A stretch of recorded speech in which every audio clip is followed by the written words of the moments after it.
Playing as a melee class against a longsword can be really challenging. It's definitely one of the most powerful and dangerous weapons to play against in melee combat.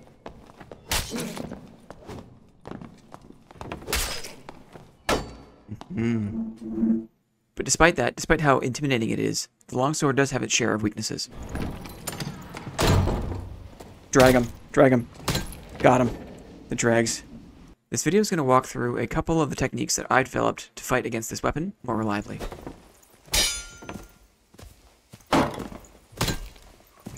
Got him. GG, man, that was close. If you're playing as a shield fighter or any other class that has the ability to block, and you're struggling against the longsword, this video is for you. This video is composed of two sections. In the first section, I'm going to summarize and then elaborate a list of most important combat tips versus the longsword. And then the second part, in the latter half of the video, I'm going to play a couple of combat examples of me versus some fairly experienced opponents, so you'll be able to see how they move and act in combat, and you'll also be able to see how I put some of these techniques to use in that context. So let's start with the top tips. Number 1, you want to get close and stay close to your opponent. Number 2, you want to protect your head at all costs. Number 3, you want to make use of half blocks. Blocks where you both take damage and also register a block. And number 4, you want to drag your attacks to bypass the longsword parry, which is the most dangerous aspect of that weapon. So now let's talk about these in a little more detail. Okay, so expanding on tip number 1, why is it important to get close to your opponent? It's all about angles. Getting closer to the longsword means that the longsword weapon is able to effectively see less of your open body. The longsword to hit your body has to get around your blocking shield. So the closer you get, the less of your body that longsword is able to see.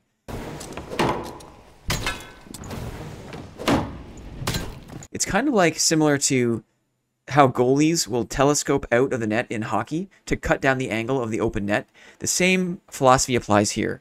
If you're further away, the longsword is able to get around your shield. The closer you are, the less open body that longsword is able to see, and the more likely it is you'll be able to block their first thrusting attack. Expanding on point number 2, you always want to protect your head over other parts of the body.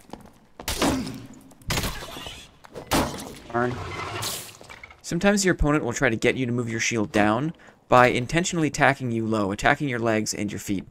But if you move your shield to protect the lower half of your body, your head is more exposed and you take way more damage up there. So in my opinion, it's always better to keep your shield up high and try jumping or spacing to mitigate damage that your opponent does to your legs. Oh, darn. Clipped me maybe. Headshot. I wasn't looking up enough. Another sneaky thing that longsword players like to do is this move right here, where the player will jump in the air and thrust the longsword attack out over your head. Then they either wait for their jump animation to bring them back down, so that the sword collides with your head, or they'll use the mouse and just angle down and tap you on the top of the head.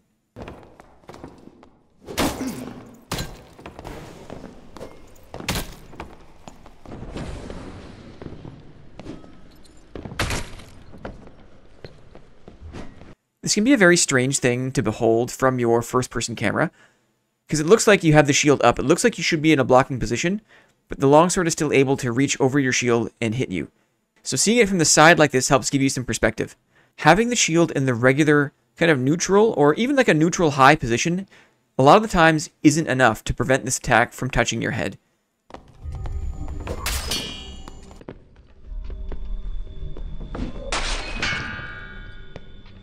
What you have to do is move the shield so the shield totally interrupts the entire longsword weapon hitbox. So here's what that looks like. You really have to get used to the idea of looking all the way up.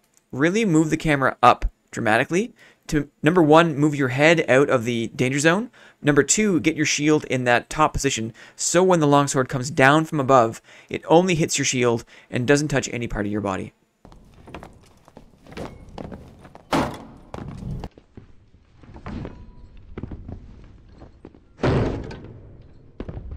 Nine times out of 10, the advanced longsword players will use this jumping and thrusting technique, so get used to recognizing it and get used to moving your mouse and your shield up high enough to get your shield in that blocking position. Number 3 is to understand that getting a half block is actually advantageous in melee combat versus longswords. A half block is when the longsword hits your body and your shield in very close succession. Usually if the longsword hits your head first and then also collides with your shield from the top, or if the longsword hits your side or your flank and you move your shield into the longsword hitbox. You'll know this happens. You'll know you've got a half block when you hear the I got hit sound and also the successful shield blocking sound.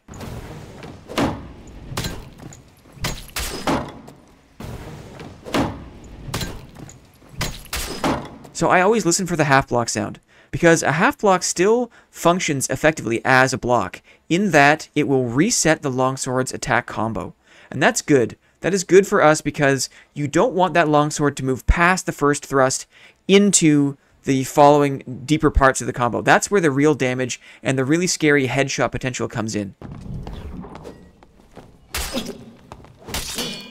For a shield fighter, predictability is one of the most important things. So even though it can be frustrating or annoying to get hit in the legs or the head or whatever, if you get that half block sound, the advantage can be yours because they are reset, and chances are you've got your counterattack perks that kick into gear once a successful block has been registered.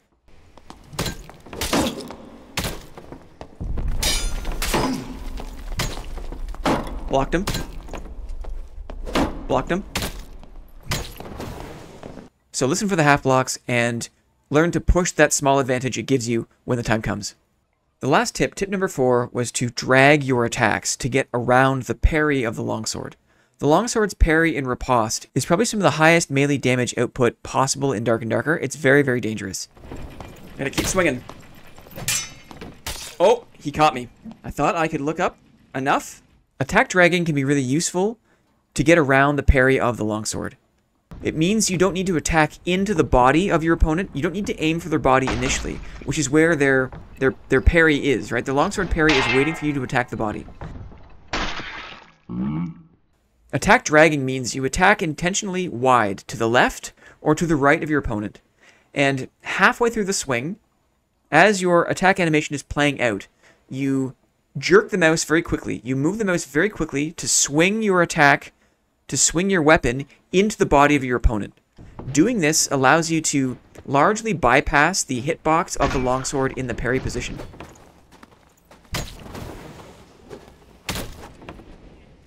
Got him. So you swing intentionally wide, you wait for the attack animation to be about halfway, and then you very quickly move your mouse into the body of your opponent. I find this is easiest to achieve with the flange mace. It's the reason why I keep coming back to the flange mace, because I find other weapons, they almost swing too fast. The arming sword definitely, but even the Morningstar, which has a slower windup but a fast swing speed, is harder for me to actually drag into the body of my opponent. I find the flange mace is such a steady, regular attack motion, a regular attack speed.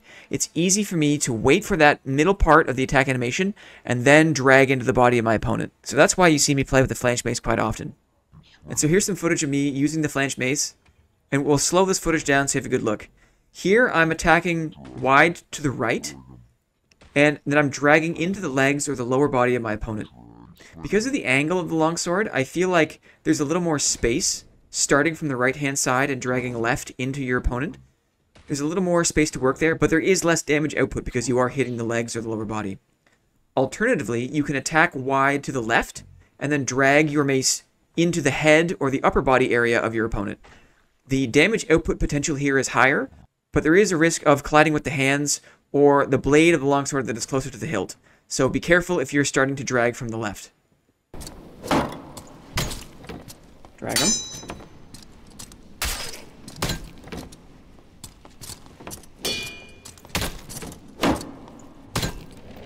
Drag him.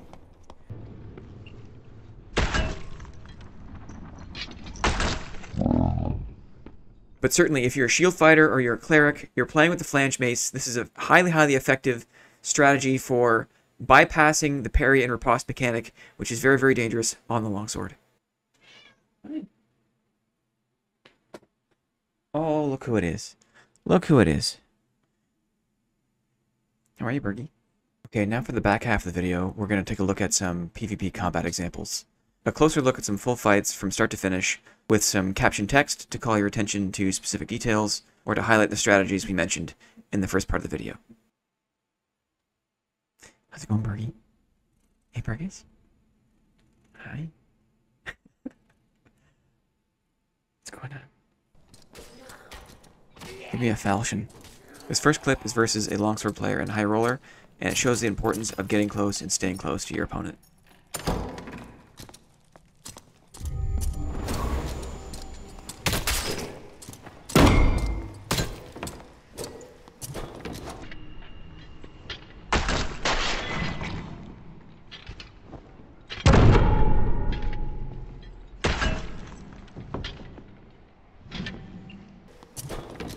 Number 3. Uh-oh. Uh-oh.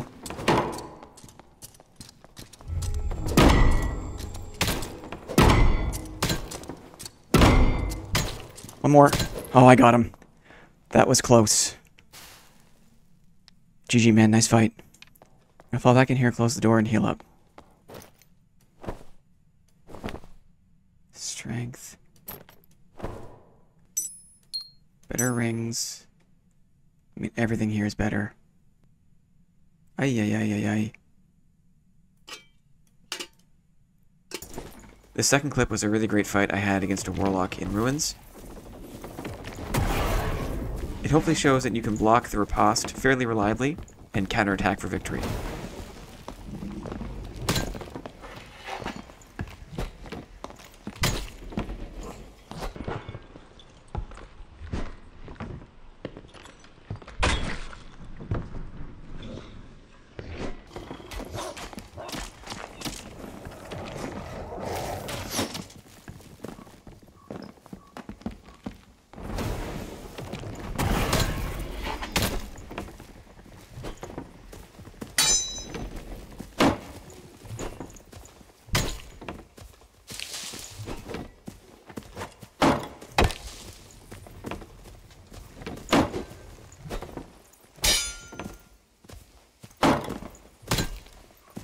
Got him.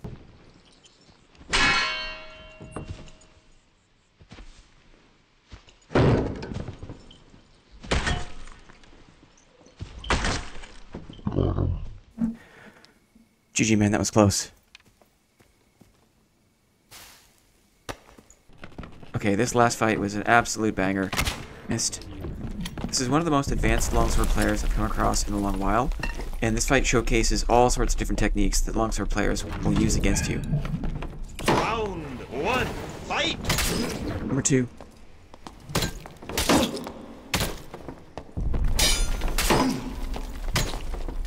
Blocked him. Blocked him.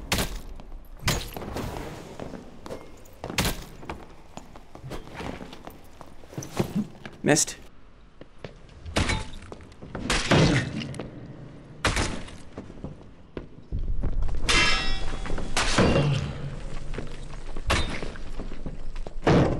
Blocked him. Blocked him.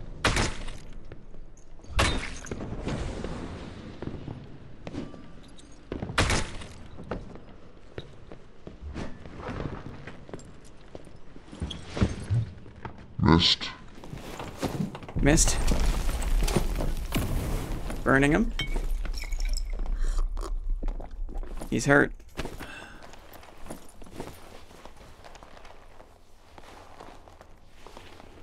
That was very, very close. Round 2.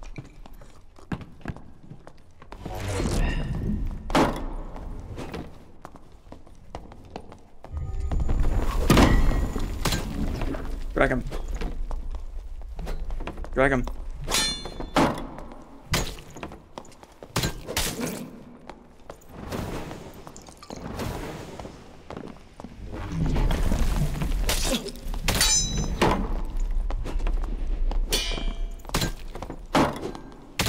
Drag him. Drag him.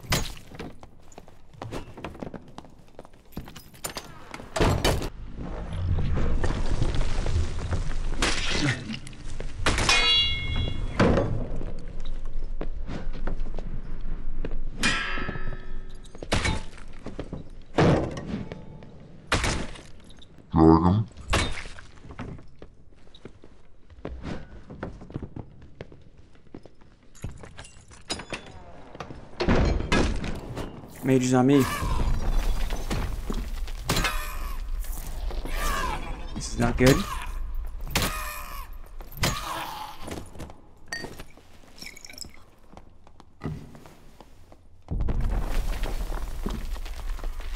Hit him. Round 3.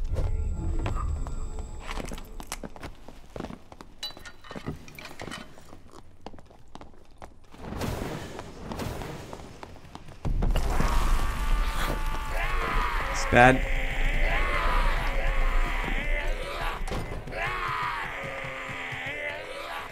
Here comes the elevator. What a fight. Holy crow. Wow.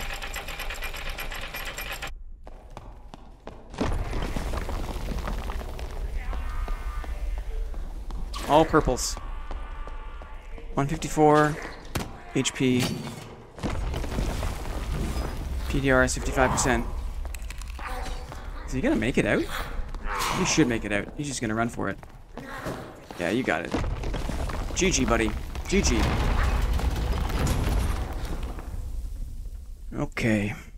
Okay, that's it. Hope you found this video helpful, informative, entertaining, infotaining. If you have any questions about the techniques that I covered, feel free to leave a comment below. We love to share knowledge around here. So if you have any questions about melee combat, please feel welcome. Okay, I think we'll leave it there. It's still early wipe, so I gotta get back in the dungeon, get those stash tabs. Good luck out there. We'll see you around.